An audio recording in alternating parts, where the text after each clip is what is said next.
All Yes, right. Holly. Hi, guys. This is Holly, and I have another wonderful guest today. Someone I'm really happy to bring on, like I am all my guests. His name is James Ward out of California. So, James, thank you for coming here. I really appreciate it. It's wonderful Thank to you. have you. Thank you for the opportunity, and I am more than happy to help you with your show, Miss Holly. And let's get started. All right, let's get started. James has a really interesting story, so I'll be asking him a lot of questions and he can tell you his story. So James, when you were born, you came out completely healthy. There was no physical injuries, as far as I know. Is this correct? At first, I was born premature. I was extremely premature, like 16 weeks. I was adopted at birth. So when I use certain phrases like biological mother and stuff like that, my biological mother chose crack cocaine and alcohol over the birth and protection of her children, specifically me, because I was born with cerebral palsy. And as a result, I was born premature and very, very sick as a child. There was a lot of tubes, a lot of tests, and in back 84, 85, there was not the tests that there are today as far as testing for cerebral palsy and in utero tests and things like that. It was very, very difficult. My biological mother was 16 years old, did not know how to be an adult. I was given to my mother, my biological grandmother, but she's my mother to me. There's that. It was very, very difficult.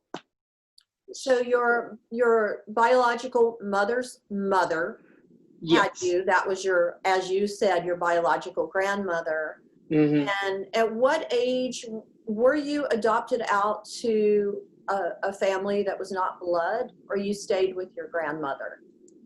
I went from the hospital, the incubator, to my grandmother, to my mom. My biological mother saw me for like 10 minutes and then chose to get loaded on crack cocaine in the hospital room. I was handed over to my grandmother and taken home from there. Okay. And how long did you live with your grandma? From the age of 2.5 till I was 30 years old. She tragically passed away August of 2015, and I was in the house the very night when she passed away. So all my life. What about your biological father? My biological father's an interesting story in and of itself. He was a naval seaman in the Navy as a seaman on a sub. Forgive me for the details, I do not know. He did not share a lot with me. He did not share anything with me. In fact, he told my father that he did not, quote unquote, want a handicapped kid in his family. Okay, let me stop you for just a moment. Yeah. When you said that he told your father, but he is your father, so are you referring to he told your adopted father? He told my grandfather, yes. Okay, your grandfather. Okay, yeah. So he really did not want anything to do with you because... His exact quote was, "I do not want a crippled kid in my family." I'm sorry. We both know that that's a horrendous thing to say, and yeah, that's... And he jumped a transport bus back to the submarine which he was stationed at and went back out on sea, and never once tried to contact me or want anything to do with any of us, my two younger sisters and me. So. You told me when you were a little baby that you could walk in the beginning and then you started crawling. Is that right? Do I have that right, please? No, I could never fully stand. I commando crawled on my elbows. And at first my dad, my grandfather thought it was funny because he was in the Marine Corps. He's a sixth generation Marine, and at first he thought it was funny because I was crawling like him on the ground when he would go out on his missions things. And when he noticed that there was something wrong, he took me to back to the hospital that I was born in Oceanside, California. Right on the military base, there's a hospital, Camp Pendleton, and I was diagnosed at 2.5 with cerebral palsy there. Again, there was no tests or anything like that. There was no idea of how to treat, and so it was a whole lot of just trial and error, a lot of pain, and recognizing what was what. Just getting on my crutches at 2.5 years old, 3 years old, and going through a lot of hell. And those are memories that I try and look back on, but also block out, because all I remember is crying. My entire my 3, 4, 5 years old is crying. I don't remember any happy times. I don't remember getting to know any kids my age. I just remember hospitals and men with white coats and a large bore IV needles, 18 gauge needles, being stuck in my body, spinal taps and things like that. So You went through a lot. Was it your grandmother and your grandfather that were always at the doctors with you?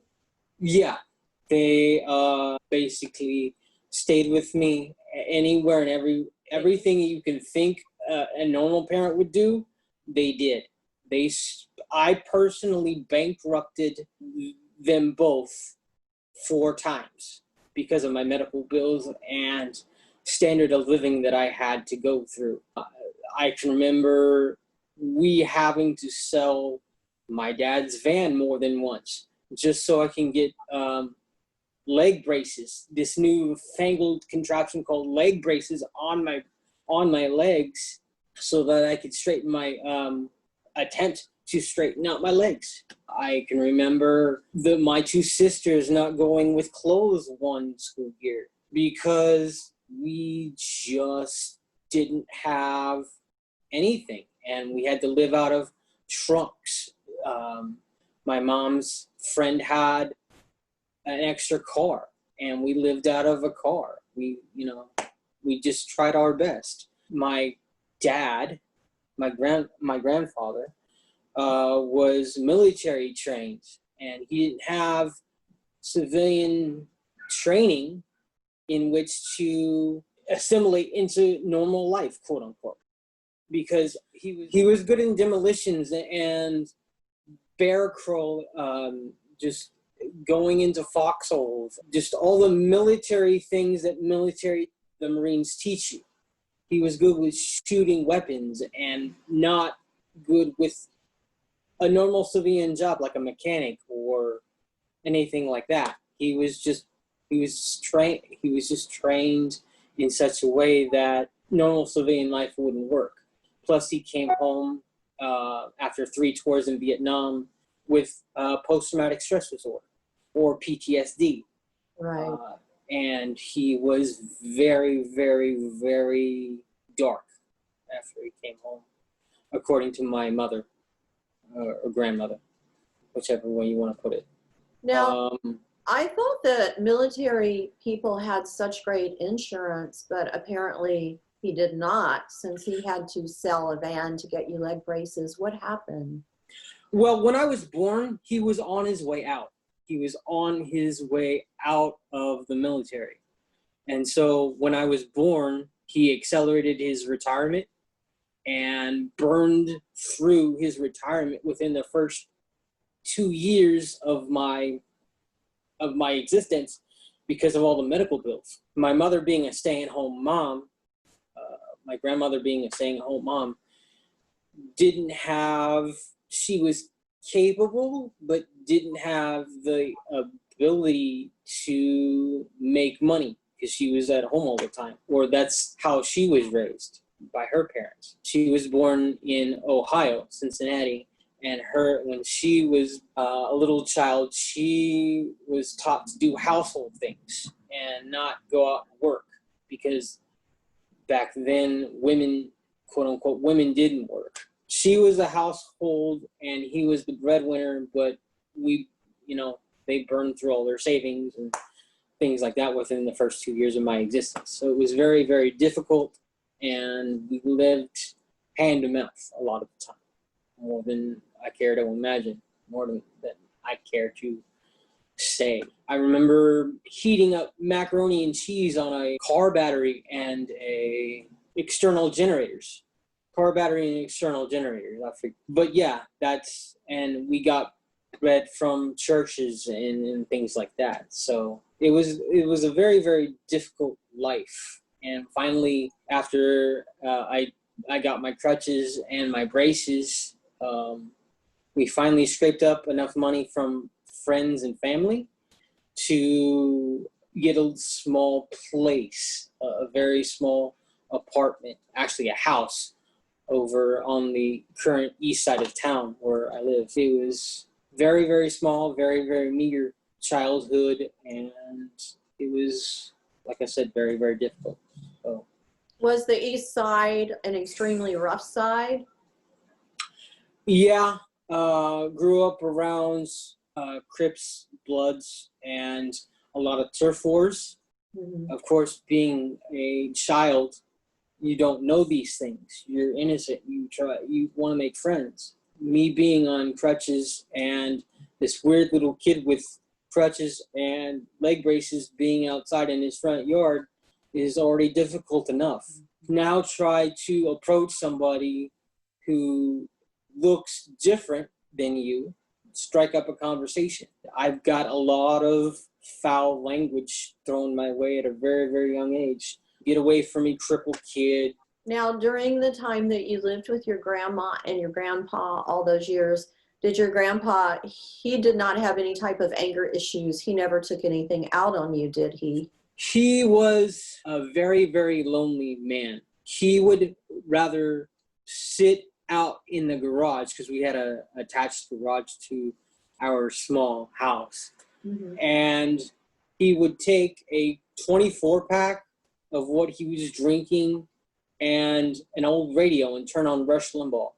And that's all he would do all day, is smoke cigarettes and drink beer all day. That's the era of that time, I believe, where a lot of people did that. That's interesting that you did that. Now, during the time you were with them, did your biological mother ever come in and live with you guys, or try to make an attempt to be there? Live, no, because she was on speed, or on a speed ball, which is a combination of drugs, of speed and heroin. Right. And she would constantly attempt to call and attempt to come over, but my mom, being the wonderful, strong woman that she was, and understanding what that would do to all three of us, because I had two younger sisters as well, she kept that damage away from us. And somehow, when I got to the age of 6, she got a court-ordered visitation rights. I don't know how she did it, but she did it. To my mom's credit, my grandmother's credit, she never spoke ill of either one of our parents. That was a credit to her. By the time I was 6, she somehow got visitation rights. She moved down to Oceanside and got an apartment with a drug dealer of hers. That began some of the darkest and screwed up times of my life.